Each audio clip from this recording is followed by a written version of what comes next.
Greetings everyone. Apostle Ndlovu here. Siyanibingelela nonke enisibukayo emakhaya. Siyabingelela servants of the Lord that are watching, abazalwane, obaba, omama, intombi, insizwa. Siyanibingelela nonke, siyanamukela namhlanje ekseni egameni lenkosi yethu Jesu Kristu. This is Apostle Ndlovu. Thank you for tuning in. Sizoqala ukukhuluma kwethu namhlanje. Our main focus will be the word of the Lord. But ke angihambi ngedwa. I'm here with Prophet Ndlovu, my lovely wife. I'm going to afford an opportunity to greet us in Jesus' mighty name. Amen. Ngiyabingelela bazalwane egameni elihle lika Jesu Kristu. Ngiyabonga Apostle for this opportunity ekseni. It is a wonderful day bazalwane. Sikhonza kanje kulezi insuku. But uNkulunkulu ngakithi, he is for us, he is with us. Ngisazonikezela kumpostoli akhulume izwi nenhliziyo kaNkulunkulu and the prophetic word for lesi sikhathi esidlula kusona njengebandla sikhonza online.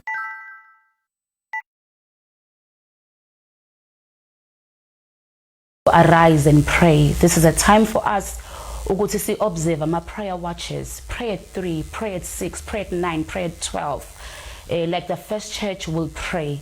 Those prayers bazalwane esivukayo sikhuleke ngo-12 ebusuku. This is a time la kumele khona siqinise kakhulu lithizwe kaNkulunkulu. Paul no Sihle bavuka bakhuleka ebusuku badumisa, and great was their breakthrough. Namanje ngithi bandla kaNkulunkulu, let us wake up, sivuke, let us wake up from slumber and pray like never before. Ngiyacela ukubuyisela kumpostoli asiphizwe ekseni. Wow, thank you very much. Lelo lizwi linamandla kakhulu. We must observe prayer watches and we must pray at night. Siyabonga kakhulu Prophet Ndlovu for such an insight and encouragement from the word of the Lord. Ngiyafisa ukuthi sithathe leli thuba before we go to this word. Ngizolukhuluma njengamanje. I'm going to deliver number 1, the prophetic word which I have from the Lord. uNkulunkulu ayibeke enhlizweni yami yesterday after prayerful meditations and studying. There's a word that was dropped in my heart for the Church of Jesus Christ, and I would love to deliver that word to you. And then bese ke sichaza ngokwezwi kaNkulunkulu isikhathi esikusona pertaining the pandemic at hand, okungukuthi ukuspreada kwe coronavirus nokune lockdown in South Africa. Remember, this is the first time in history that this is happening in the nations of the world, including South Africa.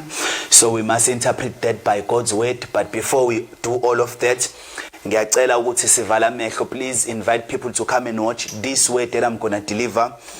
Izwi elidinga ukuzwiwa yiwona wonke umuntu, especially abazalwana abakholwayo.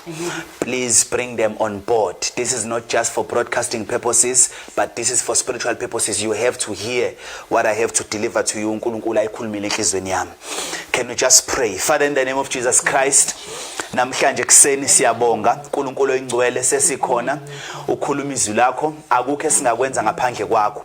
Wayambula imfihlo yensuku zokugcina enhlizweni kaNebukadnezar, wayambula embonweni kumprofeti wakho Daniel, wayivala incwadi kodwa ngesikhathi sika John wayivula. Thank you that we are living in the times of an open scroll, of open understanding. The eyes of our hearts are flooded with light.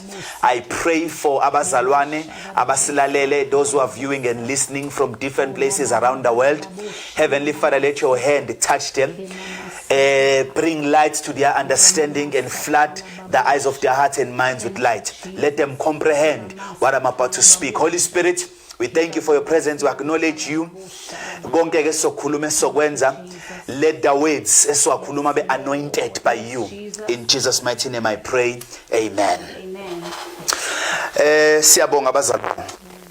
I just want to start by saying, umhlaba njengamanje uwonke kufunele ubone unake ukuthi akekho omunye uNkulunkulu osangathenjwa ngaphandle koNkulunkulu weProphecy, the God of prophecy.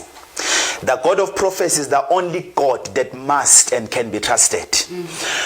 uNkulunkulu ongayena uNkulunkulu wesiprofetho uveza ukuthi bound in time, ubophekile esikhathini ufana nabantu bonke ababopheke esikhathini. The God of prophecy is the only God that can be trusted because uveza ukuthi yena ungaphandle kwesikhathi. That is why ekwazi ukubona the future which is to come kodwa ibingakafiki leyo future leyo. So lo uNkulunkulu yena uNkulunkulu ofanele ukuthenjwa noNkulunkulu ofanele ukukhonzwa ngoba yena wazi ngaphambili libe lingakafiki. So I want to introduce the God of the Bible to the whole world and to everybody and to strengthen the believers abahleze emakhaya nabangilale from different places ukuthi the God of the Bible is the only God of prophecy. Amen. And he is the only God that can and must be trusted by the believers and by the whole world. Amen. You will remember ukuthi uNkulunkulu ku-Isaiah 44 and Isaiah 45, those two chapters uwadedicate ukukhuluma ngenkosi uCyrus or the Persian king umbuso wathatha after umbuso waseBabylon ngesikhathi kuthunjwe abantwana bakaIsrael bethunjwe eBabylon oShadrach, oMeshach, Abednego no Daniel and all the others ababethunjwe khona. Lithi iBhayibheli uNkulunkulu wakukhuluma ngenkosi uCyrus 160 years before azalwe. Mawufunda uIsaiah 45 uzambize ngegama uthi uCyrus my servant uthi ngizombamba ngesandla sokunene ngihambe phambi kwakhe ngihlele amagebhugebhu ngiphule ugoqo lensimbi ngihlephule iminyango yethusi and so on. uNkulunkulu wambiza nangegama umuntu yozalwa 160 years after. But ngoIsaiah wambiza ngegama and that king when he came ngampela uyena wafike wadeliver uIsrael ukuthi uIsrael awuphume eBabylon ubuyele emuva uyovusa ingange zeJerusalem. So God of prophecy is the God that can be trusted. Our God is a God of prophecy. uNkulunkulu uyibhale ihistory in advance. Amen. Prophecy is history written in advance. Oh, yes. iBhayibheli ngokaNkulunkulu liwumlando incwadi yesambulu zonke lezi zinto zenzakalayo kuthina ziyi-future but uNkulunkulu seziyi-past ziwumlando ngoba yena he is the alpha and the omega wazibona zingakafiki zingakaqali wasitshela zonke in details wasitshela even the name of the man antichrist ozofika waselikhoda in a mystery form in numbers wathi 666 igama lakhe but why said let the man who has wisdom calculate that name. So he is the God of prophecy and he is the only God esingarely kuyena for the destiny of the nations, the destiny of the world, the destiny of families and the destiny of individuals. If ungamkhonzi lo uNkulunkulu you are doomed in this world because uyena lithi Bible Hebrews 11 verses number 3 lithi by faith you understand that the ages the eons lithi adatshulwa ngezwi uNkulunkulu izikhathi uzimise ngezwi lakhe. So our future isezwini naloko esidlula khona njengamanje uNkulunkulu wakwazi ukubona wasitshela. Mawufunda uLuke 21 verses number 11 you will read ukuthi uJesu there shall be pestilences and there shall be diseases. There shall be earthquakes. Christians will be killed. Many false prophets shall arise and deceive many. They are not a shock to us. God has sent us says indeed you are the only true God. And indeed you are the only God that can be trusted. Ngoba awusishiyange bumnyameni wasinikila it's pertaining the future. And njengamanje we are living in that future. So I want to tell you ukuthi continue trusting in God and continue relying in prophetic words and the Bible prophecy teachings. Ngoba iwona zosihlangula asinikeze light kule season esikiyo. Amen. But number 2 uNkulunkulu ukwazi ukusebenzisa ngisho ama-evil kings ukwazi ukusebenzisa evil people to fulfill his purpose. Uthi kuIsaiah 45 uthi mina obiza i-raven uthi I call the raven from the east. Uthi ukwazi ukuba ne-sovereignty over birds like uElijah wafidwa inyoni ehleli kwibrook for 3.5 years waphindwa amsusa wamhlelisa nomfelokazi waseZerafat. So uNkulunkulu akadinga ukuthi abantu baze basindise ukuze abasebenzise. He can use evil kings, he can use wasebenzisa iBritain ngonyaka 1967 ukuthi declare 1948 ukuthi declare uIsrael as an independent state ngeBalfour Declaration. Kwa release iBalfour Declaration kwathi uIsrael after kade usaphaze kumhlaba wonke for more than 2000 years wawubiza ngezwi labaprofeti echaza ngoEzekiel 37 uEzekiel prophet phezulu kwamathambo umile okwakuyisimulu kaIsrael uhlakaze kumhlaba wonke. Ngesikhathi ubuya uIsrael bebuyela kwiland yabo ama-Arabians ayebalwisa engeke baze bangene. uNkulunkulu wasebenzisa iBritain evil ukuthi keep declaration ukuthi the land of Palestine belongs to the Jews. And angena ama-Jews ayingena ngenye indawo. After that sebeyingene illegally beyingena ngewar kwi 6 days war ngo1967 waphinde ngo2017 wasebenzisa uDonald Trump, the president of the US, wa recognize iJerusalem as the capital city of Israel, wabanikeza legal habitation over their land. So uNkulunkulu does not need saved men. He does not need believers to use them to fulfill the purposes of the agenda in the ages to come. He can use even evil kings. Wasebenzisa uTrump to declare ukuthi uIsrael, Jerusalem is the capital city. Kwalama Arabians, kwalama Muslims walwiswa kodwa uTrump wama ngoba wayengazisebenzele wayesetshenziswa uNkulunkulu ephushwa ngumoya kaNkulunkulu. So our God is a God of prophecy. Oh yes. Our God is a God of prophecy. But I just want to deliver this word to you. This is a prophetic word that the Lord gave me yesterday. This is the prophetic word that the Lord gave me yesterday. Number one, this is a season and a time. Bazalwane, please listen to me carefully. This is a season and a time where we must quit all manner of sin. Hallelujah. I'm going to repeat that again. It's a season and a time where we must quit all manner of sin. Amen. Why say amplify? No one is exempt from this. My God. No one is exempt from this. Little Bible Romans 3:23, for all have sinned. Oh, yes. Njobethi all manner of sin ufuna singaqhumi sicabanga isono somunye kodwa ufuna ilona lo wacabanga kulo all manner ukuthi yena which manner of sin angena kuyona.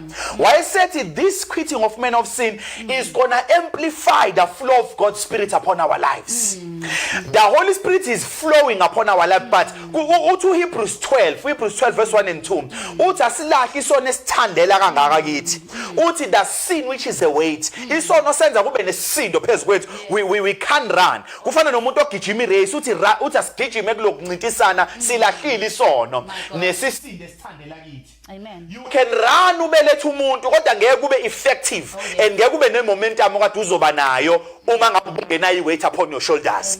But the moment uginqa lento ebine weight kuwena you can run quicker. So uSathana untshontsha ispeed sebandla.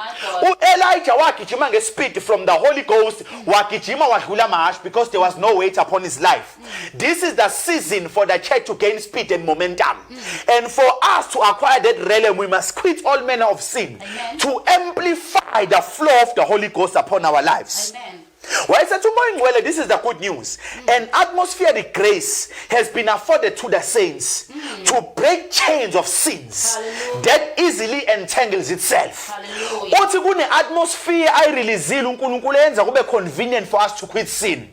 Over the past times and seasons beku hard for believers ukuthi bayeke isono, ku hard for abazalwane ukuthi baphume esonweni. Kodwa uthi umoya ngcwele there is such an atmosphere, there is such an anointing that has been released in the Christendom community ezokwenza kube lula for believers to quit sin.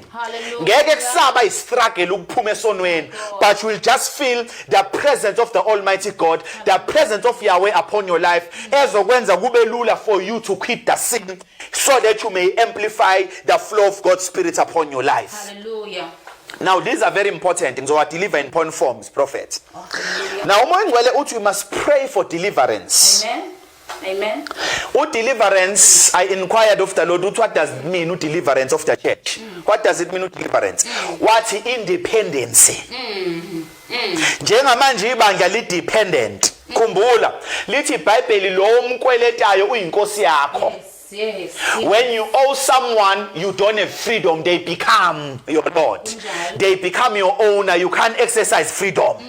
So why said let deliverance kumele sikhulekele yi deliverance independence. And bazalwane, it's just no coincidence ukuthi iphasika lethu this year li prescribed ukuthi soligubhele ezindlini. My God. Khumbulani uIsrael iphasika lokuqala elagujwa lagujelwe endlini.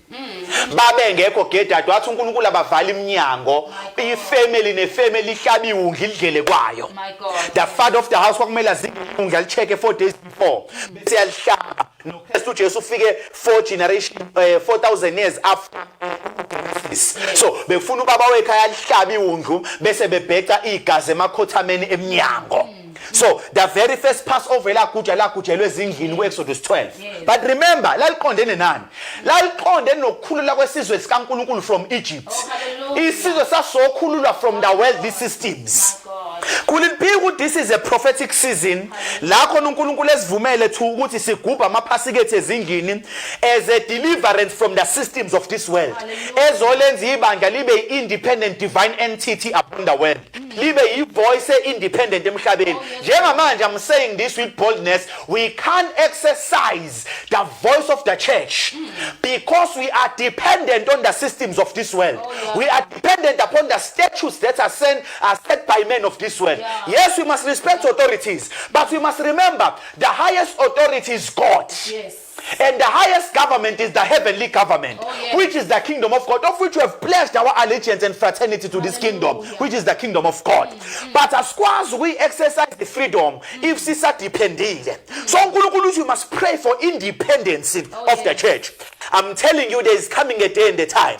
Laiba ngezoba independent economically, libe independent to exercise its faith, exercising of our freedom in faith or religion, if I may put it. Ngeke depend on the constitution of South Africa. God is all depend on the government of God. Our finances will drive by government of God. uNkulunkulu is bringing back a time, the times of Elijah. Khona abaprofeti by divine and mysterious means. Elijah was sustained by Reverend. Elijah was sustained by umfelokazi. God is bringing back those times where the church will be sustained mysteriously. Shedrach banqaba isustenance yaseBabylon. Banqaba ukudla kwasetafuleni lenkosi baba sustained mysteriously by water nemfino nokuhlaza. So God is bringing back the system, the economy of the kingdom. Ukuthi running our Miss Israel did the light of the world. Oh yes. Hallelujah. We are the light of the world. Hallelujah. Now let me say this. We must pray for deliverance. Quit this on. Remember, we can't pray for anything while we are under sin. Utu David, if I concealed my sin, the Lord was not going to hear my prayer. So for prayer to gain momentum, we must quit sin. Don't invest one little Bible. God does not hear the prayer of a sinner. So we must quit sinning so that we gain momentum and strengthen the realms of the spirit. Hallelujah. Now, we must pray for the deliverance of the church from the world, not from demons, from the world. Oh yes.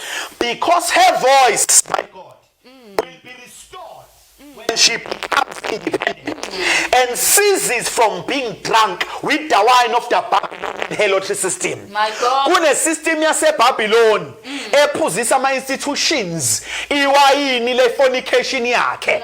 As long as ibandla libeka indebe kuleyo nkomishi ngeke libe independent. But we must remove our lips from the cup of the Babylonian system and be independent as the church. Then our voice will be restored. Amen. I wish everyone can hear me. Hear you. Now let me say this. You know what the Lord says? Uthi uNkulunkulu mayekhuluma nge-captivity thina sicabanga islavery kuqala. Yeah. Bese sithi hayibo izwe lislavery, izwe lisinika imisebenzi, izwe liyasifundisa and so on. Captivity did not always mean slavery. By your capture, but your capture, umuntu okupcapture ishilo uhleze ne-advantage of one thing, your freedom. My God. Angangagqilaza kodwa awubi free. You can't exercise what you want whenever you want. You can be in luxury but you can be captured. Remember, uSathane efuna ukupcapture inkosi yethu uJesu Kristu. Akazange afike nama-chain entabeni, wafika nama-kingdom the day of glory. Oh yes. Ngesikhathi efuna umthumele ku-kingdom yakhe system yakhe, wafikanga namaketanga, wafika nobumnandi ne-luxury. Lithi iBhayibheli ine-twinkle of an eye, he showed him all the kingdoms of the world and their glory. Wayesethi, I give all these to whomever I want because they've been given to me. So wampromise luxury kodwa eneketanga phakathi. Amen. U-Abraham wanqaba i-freedom noma wanqaba i-luxury from the king of Sodom ngoba yazi ukuthi ine-bondage. Yathi king of Sodom, thatha abantu unginike, thatha ama-spoils unginikeze abantu. Wathi u-Abraham ngizoyithatha lento ngoba ngiyazi ukuthi i-offer yakhe ihamba ne-capture phakathi. Wathi angifuni ukuthi mase ngicebile uthi u-Abraham wacetshiswa yimi. So I'm not going to receive anything from you. So niwagade bazalwane ama-favors esiwenzelayo kodwa sifaka under a yoke. uConstantine wenzela ibanga ama-favors ngo-315 AD kodwa lifaka under a yoke. wahlushwa walithembisa freedom from persecution kodwa walifaka under a yoke laba under Roman system wazala ama Roman Catholic Church because the church was bonded, was bound, was captured. Susu iBhayibheli lavuma yonke into ngoba lali bound. Hallelujah. Now I'm just gonna go on as I'm about to hand over and close. We only have a few minutes that are left with us. Now, I want to say this. The first goal of capture is colonization. Yes. Therefore, seizing control. Let me say this. The Lord said this. We respect among Israel vela government lokuthi sibe separated.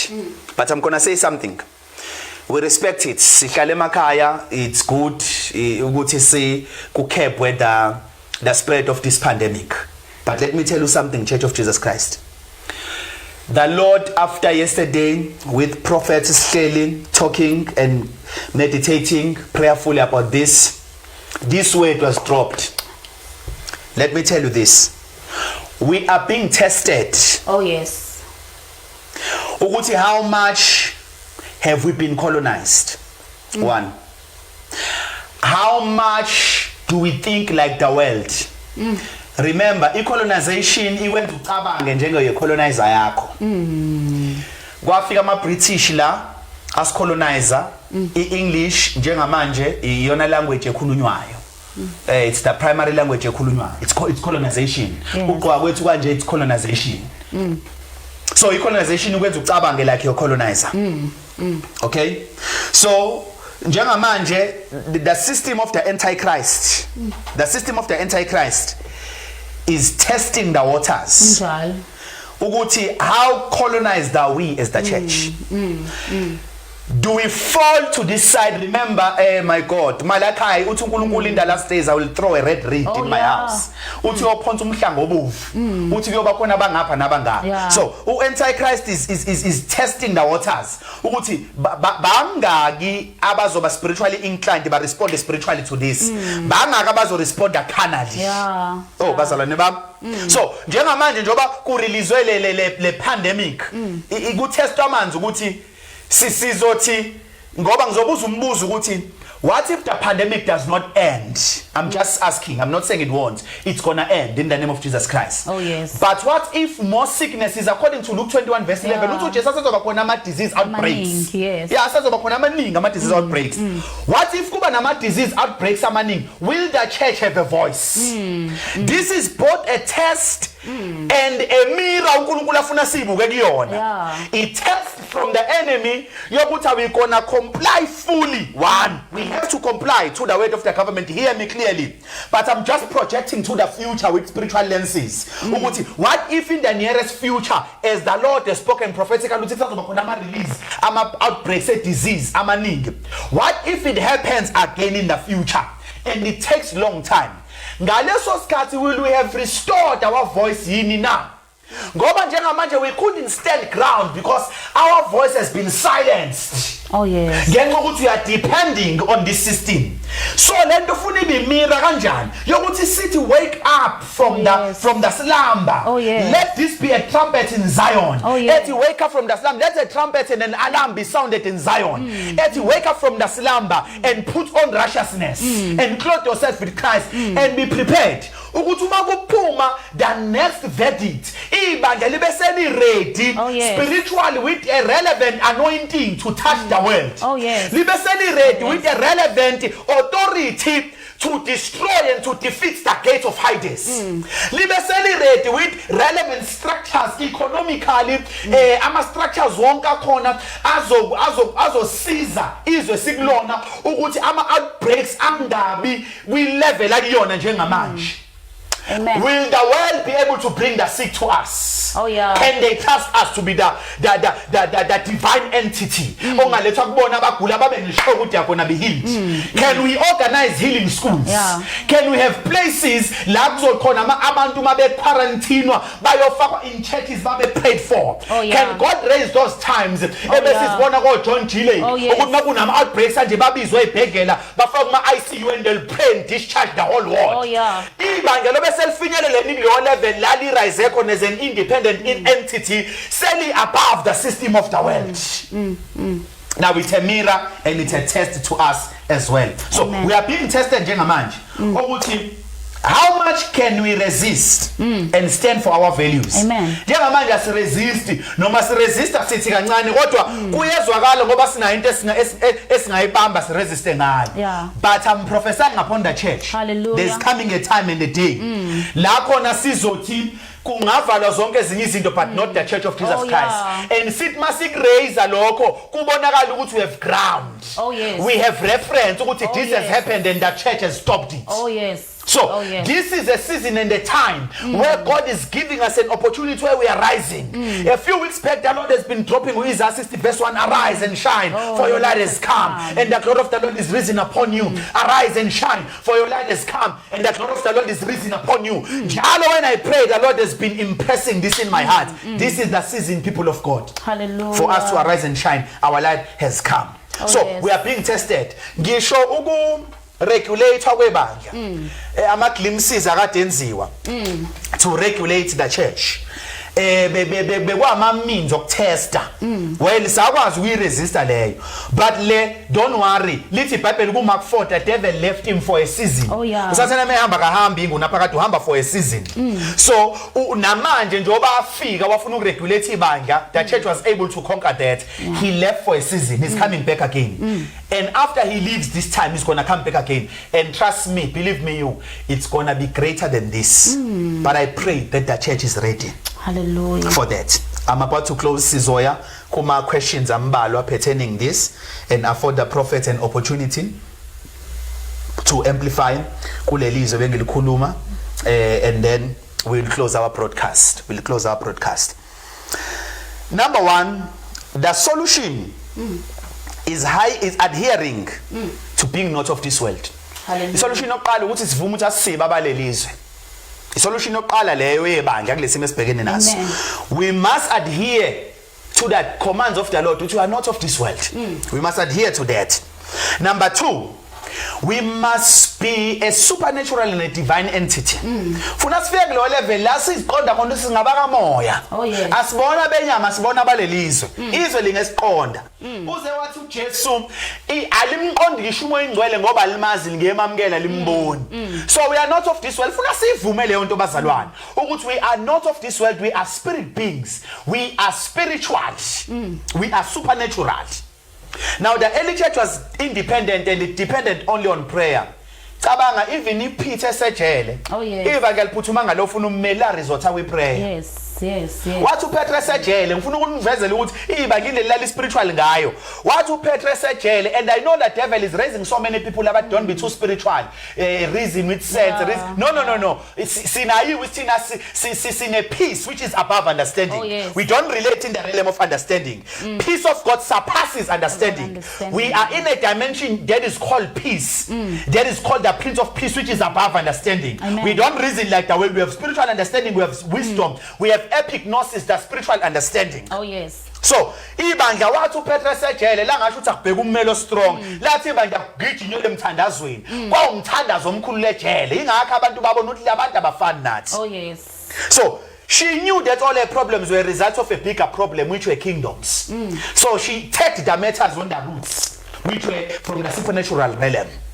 Now bazalwane, I want us to know ukunjengamanje umhlaba ready prophet for a ruler. Ogama layo esimbiza ukuthi Antichrist according to the Bible. The world is ready. Uthi William Penn, a leader owephila nge-17th century, uthi men must be governed by God or they will be ruled by tyrants. Uthi abantu bengagovernishwa uNkulunkulu bayorulwa ama-tyrants. Ama-tyrants, ama-kings, ama-emperors anjengo-Pharaoh Nebuchadnezzar. Lama kingdoms awu-7 asebekhona ukuthi Egypt, i-Assyria, i-Babylon, Medo-Persia, i-Greece, Roman Empire. Njengamanje silindele ye-7 which is the revised Roman Empire. Lapha ku-Revelation 17 verse 7 to 8 ithi ngelosi ku-John 5 are fallen, one is and one is to come. Mase from the 7 shall proceed the 8th. The 8th is of the 7, that is the kingdom of the Antichrist. Now sizophendula imibuzo ngicela ukuyishiya le prophet ngoba ngiyazi ukuthi ngizofisa uku-addressa umbuzo khona othi ngabe umphiki Kristu sefikile manje but ngizokuyekelela kuleyo yama questions akhona ukuze ngizophendula wona and then we'll know ukuthi where we're going from there. Over to you. Siyabonga Apostle kakhulu isifundo sanamhlanje Bible prophecy. I believe lesi sikhathi la khona ngempela ibandla kumele libukisise kahle izwi likaNkulunkulu. But ngiyazi umuntu ohlele ekhaya osebandleni uyayibuza Apostle. I will not say much. Ngiyazi ukuthi on Wednesdays sizobe sikhona futhi sifundisa izwi likaNkulunkulu. But kunomuntu osekhaya oyibuzayo uthi is this pre-tribulation? Ibandla selingenile yini ezikhathini zosizi olukhulu emhlabeni? Okay. Ngicela ukuveza lokho bazalwane. Ukuthi is this tribulation inisiqalile tribulation yini? I am of a school of thought, we are of a school of thought esithi ibandla lizohlwithwa before kuqala tribulation. I'm basing this John 14 verse 1 to 3 izwenze ezibangakhathaze kholwa nimi nikholo babekhala babenezindle eziningi kwebe ngenjalo bengiyakuntshela masethi full stop masethi ngiyahamba ngiyonilungisela indawo masethi ngizobuya ngizonilanda ukuze la ngikhona nani nibe khona. That is a promise of a rapture. We have 1 Thessalonians 4 verse 16 uthi angithandi bazalwane ukuba ningazi ngabaleleyo ngokuba siyazi ukuthi inkosi uqobo eyobuya ngezwi layo lenhlobo enkulu nangecilongo lengolo lesenkulu abafile eChrist bovuka qala bese thina siseleyo siyaguqulwa sindawone sihlangabeza inkosi emoyeni masethu verse 18 duduzanani ngalamazwi. Why do we say Jesus will come back before the tribulation comes? It's because Revelation 3 verse 10 usinike promise uthi uJesu Revelation 3 verse 10 uthi ngokulondela izwi lami nami ngiyokulonda ngehora lokulingwe lokwehlela umhlaba wonke. U1 Thessalonians 1 verses number 10 uthi uNkulunkulu usindisile akasindiselanga ukuthi sitholula kodwa kuba sihlangulola ke noluzayo. We have so many promises but lastly ipromise yokugcina ipromise ethi uNkulunkulu consistent. uNkulunkulu before ehlisula ke emhlabeni wasusa uNoah naba nomndeni wakhe ababe bawu8. uNkulunkulu before abhubhisa iSodoma wasusolungileyo uLot. uPsalms 1 uthi uJehova akwahlulelo olungile nongalungile. iJudgment ya righteous people naba unrighteous ngeke ibe at the same time. So the church will be out of the world by the time the tribulation comes. But ngifuna siknote ukuthi into ezoqala itribulation leyo 7 years bazalwane bami leyo 7 years okunye songena kukona as time goes on siloke siba live. itribulation is about 7 years prophet. Oh yes. So yini into ezoqala itribulation? Into ezoqala itribulation is not just the rapture of the church, but it's the signing of a peace treaty with Israel. Amen. Umphiki Kristu mayifika into azwenza uzoya eMiddle East. Mayifika eMiddle East uzofika sign i-peace treaty no Israel kuzobe peace treaty ka 7 years. Daniel 9 verse 27. He shall establish peace for 7 years with the holy people. So uyofika sign ukuthi uIsrael uzovikela uIsrael uzoba kwi peace for 7 years. So i-peace treaty ka 7 years ezoqala lo 7 years we tribulation. Ibandla ngenzeka lihlwithwe namhlanje umphiki Kristu ayisayine next year i-peace treaty. I-tribulation ezoqala ukuhlwithwa kwebandla izoqala ukusayina kwe-peace treaty. So njengamanje ayikho i-tyrant noma i-ruler esaye eMiddle East afika sign i-peace treaty ka 7 years now. Okungukuthi i-tribulation ekakaqali. Okay. But number 2 ngifuna siyinote prophet ukuthi umphiki Kristu uzombulwa igaba embili.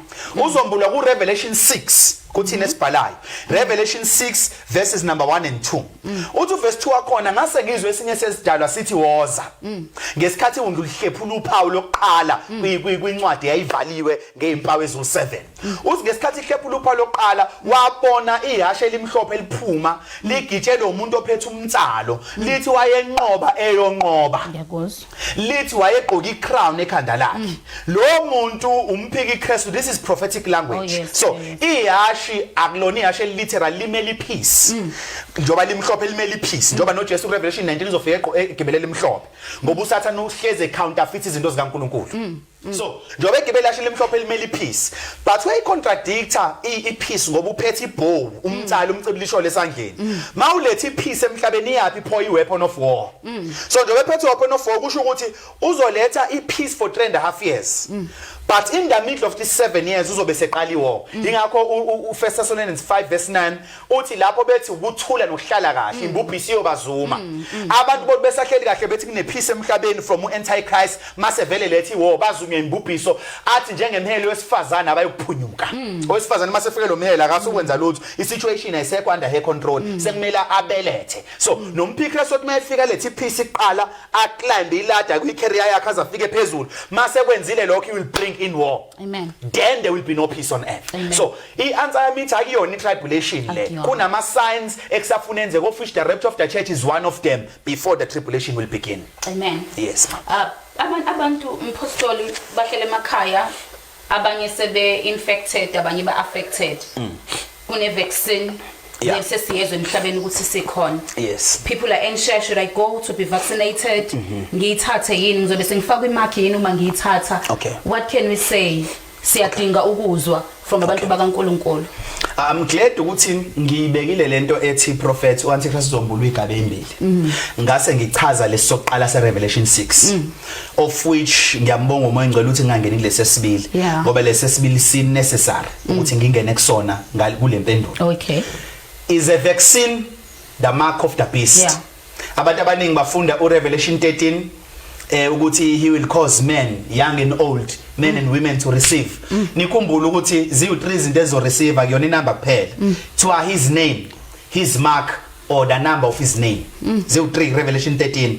Kuthi uyokhoza abantu bamukele the mark bamukele which is a mark ngoba uyobe ne trademark ngoba uyobe iorganization. Amen. So there will be a mark, there'll be a number and there'll be his name. Abantu bayokwamukeliswa izinto ezo3. So kungabhekwa inamba kuphela. Ziwu3 izinto ezokwamukela.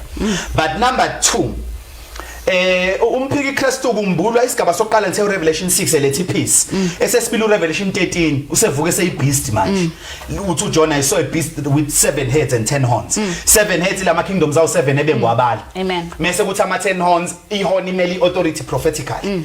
Ama 10 horns ama 10 kings of the north. Antichrist ayoba kwi fraternity nawo afoma ikingdom nawo mase wena ebusa phezukwawo. Amen. So lama kings lawa azobebusa nawo antichrist lapho yilayo besamukelisa khona abantu uphawu leantichrist alizosebenza ku first half of the tribulation lizoqala ku 3.5 years wesibili la kuzobe se regulator khona i-buying and selling i-vaccine angifuni ukuphawula ngayo ngithi abantu abayamukeli noma ngayamukeli ngoba inezifo there are many voice notes that are going around many voices that are saying i-vaccine iyona ezofaka abantu i-corona. I don't want to speak on that but I want to maintain a biblical stand here ekuthenini ngisho ngeze uPaul ukuthi i-vaccine inayo ni-virus noma inayo but I just want to bring light to this ukuthi i-vaccine ayiwona u666. Okay. I-vaccine ayiwona u666. I-vaccine may be a medical upgrade or a medical rescue. It may be used evilly because siphila emhlabeni no evil. It may be used wickedly because njengamanje kuno 5G, 5th generation ama networks, the internet of things, these things are being discussed and China is heading i5G. Iyona header esibuild ama infrastructures but by 2022 abantu aba 18 billion funa sebe connectile kule network ka5G. I network ka5G izosiza ukwakha ama smart cities, ama cities ama robots azomonitor irobot ngeke lisatime senzoba nama sensors okubona ukuthi imoto ezivalelekile kodwa azikho edlulayo bese livulela lezi so lento izo minimize traffic kuzoba khona ama flights azoba nama sensor ukuthi ingaveli ikhanya makukhona abantu that has saved in this I am not sure the Indonesia 16 billion rands a year from ama bills electricity so inayi positive inclination kuyona i5G le khulunywa ngayo i5G akuyona i-coronavirus i-coronavirus is a disease i5G is a technological advance izo nje ukubona ama phones njengamanje sidonsa ngo4G so kuzodonsa ngo5G it's going to be 10 times faster than it is now izokwazi ukuaccommodate imoto ezoba automated uhlale ngemuva idrive yona imoto kuzofakwa i4th industrial revolution so ayikwazi ukuoperate with u4G ifuna ukuintroduce u5G So bathi ke isetshenziswa i-coronavirus le vaccine ukuthi i-China ibe crippled ne-USA benziwa ama rivals or ama arsenals or enemies ngoba nayo uTrump uyayi-adopta le system yokuthi kube khona i-5G so kuthiwa this disease has been used ukuthi paralyze i-China ukuze ingabisakwazi ukuqhubeka ne-infrastructure ye-5G nokuthi uhulumeni wase-America ngoba ibona abayi-leading power economically and politically speaking in the whole world ipower ise-west so bafuna ukucripplisha naye kulama advances izenzakalayo yabona so abantu ngakho ke besaba into ye-vaccine let me just say it's medical but let me say kulompendulo it's not the mark of the beast the mark of the beast izoqala ku-3.5 years wesibili tribulation amen ngiyakholwa ukuthi ku-clear bazalwane ukuthi it will not be the mark of the beast yes okugcina nje okusenhlizweni yami ukuthi I know ukuthi sizophindela back to normal sizophindela emabandleni siyokhonza kusenhlizweni yami ukuthi as ababiziweyo bakaNkuluNkulu the message must align with the cuts apostle and I would like you to embellish on that because as we were meditating yesterday bekusenhlizweni yami if singabaqeqeshile abazalwane for ikhathe nje ila khona bezobaleka khona bazibabalekele ngisho ukukholwa but when we go back bengathi the message must align kube restoration and prepare abazalwane ukuthi yes siseyinsukwini zokugcina can you embellish on that before we close ave kubuhlungu ukuthi kushoniwe kube khona ohlekayo noma ukuthi kujatshule kube khona okhalayo ngikhuluma ngithini ngale nto ngithi kubuhlungu ukuthi kube khona abantu abangafuna ukualana nesizini abafuna ukuqhuba izinto ngenjwayelo bengafuna ukustadisha izikhathi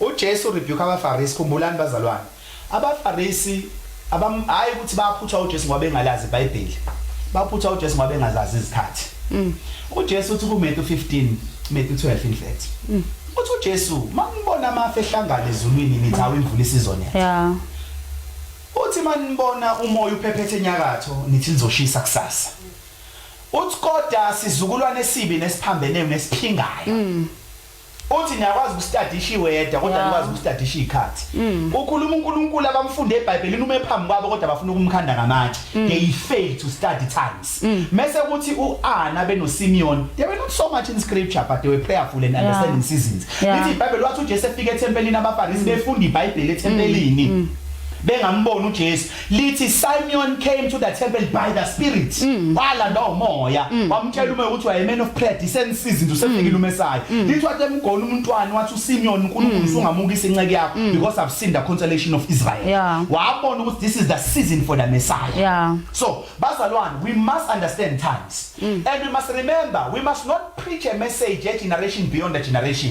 inkinga esinayo njengamanje it's people who are serving beyond generation and people who are preaching message generation that is above the rod of Moses will not part the river Jordan kunjalo it parted the ocean but it will not part the river Jordan it's time for the ark of the covenant to be carried in the shoulders of the Levites or of the Melchizedek order of priesthood banyathele emanzini that is the river sibhekene nayo njengamanje is going to part the moment we align with the season hallelujah ngeke azasuke lamanzi uma sifuna ukuphakamisa intonga ngoba intonga ihamba ene generation endala nogcobolwayo this is a new generation rising uDavid elithi serve the purpose of God in his generation a strategy and anointing must be capacitated within a generation singafuna ukweqela ngale kwi generation naleyo gcobololo so we must allow God to give us strategy for this generation and bazalwane when we go back to churches ngiyayisho lento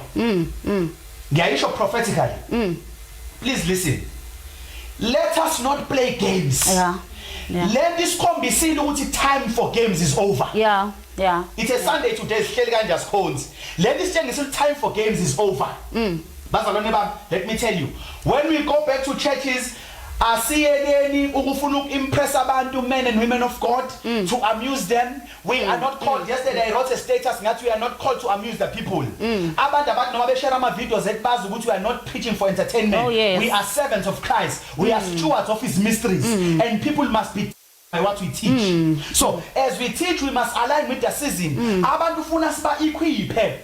Siphelile isikhathi seyintshumayelo ezihyper kodwa ezingenayo i-pace. Siphelile isikhathi ukuthi ishumayele ukuthi abantu bame ngeenyawo. Come on. We can't have the goal to have a standing ovation must preach. The goal must be to minister to the spirit man. The goal must be to touch the inner man, the inner man of the heart.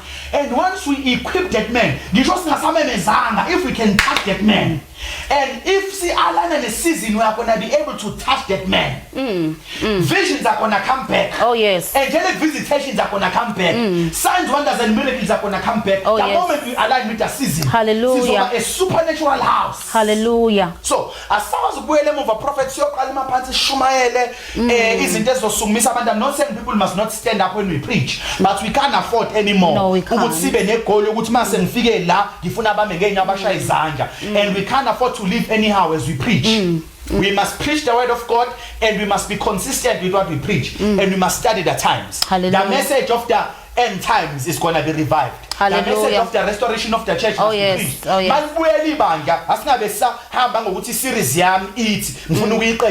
Let us listen to the Holy Spirit. Hallelujah. And let us speak as He says. Hallelujah. Yes. We've come to an end of our broadcast, bazalwane.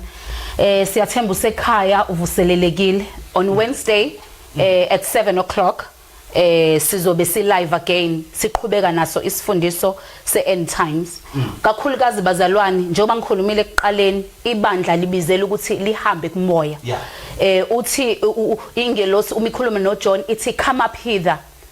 Ibandla must walk in the spirit. Ibandla kumele likhuleke kulezi insuku like never before. Oh yes. We program yebandla, there must be times of prayer. Like we're giving time to announcement, we give time to worship. But kulesi sikhathi I can hear God saying, church, I am calling you back to prayer. We are called to walk in the spirit, church of God. Sesifike to the end of our broadcast, as I've said. Siyabonga kakhulu to all listeners at home. Ngiyacela utshele nabanye ukuthi tune in sizolokhe si live sikhona ukukunike izwi likaNkuluNkulu. Nansi i-account for those who want to give their free will offering, for those abafuna ukunikela umnikelo wokubonga izwi likaNkuluNkulu ikhona laphayana, and their tithes as well. You can use that account ebhaliwe lapha ngenzansi. Ungasicontacta nasi directly. Siyabonga kakhulu bazalwane. Yafisa, just to pray before we close. Just to pray. Can we just pray? Just Hallelujah. Baba siyabonga. Kole Kemashana mahalia huseke dabaya. Liba anda amuse kenama shana adaka ilamando o odoko shima asikata libra alikabo serian talaba hosea. Oh, you are our dwelling place, oh God. Shana mando adaya inisi nyawo zetu. Thank you, Lord. Shana mando aseke dabaya. Thank you, Lord. Shana mando libra kabasa. Father, we pray that you put us in a place. Thank you, where our Jesus. prayers will reach Thank the you, corridors of Lord. Zion. Thank you, And Jesus. let wars be declared. Thank you, in Lord. the corridors of Zion, to wage war on behalf of the church and the spirit. This is like when Daniel prayed, the prince of Persia, loved him, the angel of Gabriel, as the angel of Michael was Thank you, dispensed in heaven Jesus. above to go and wage war on their behalf. Thank you, Father, Lord. I pray. And I thank you for the angelic intervention that is upon us as Thank the you, church. Jesus. That is waging war in the spirit. Thank you, Jesus. Father, we wage war against principalities and powers and rulers and demonic influences and atmospheres that are backed by Satan, that are backed by the gates of Hades upon us. Lord. In the name of Jesus Christ, we declare that the gates of Hades are prevailed against as the church, by the church. And we declare that the chains are being broken in the mighty name of Jesus Christ. Thank you for healing the nation. Thank you, Lord. Thank you for touching the soul of the nation and healing the land. In the name of the Lord Jesus Christ, we give you glory and honor. In Jesus' mighty name, preserve your people. Thank you, Lord. And Father, fill them with the Holy Spirit, that they may walk worthy of the Lord and of their calling in all pleasing and spiritual understanding and knowledge of God. In Jesus' mighty name we pray, and we all said amen. Amen. Thank you very much for watching. May God bless you all. Thank you. Thank you. Thank you.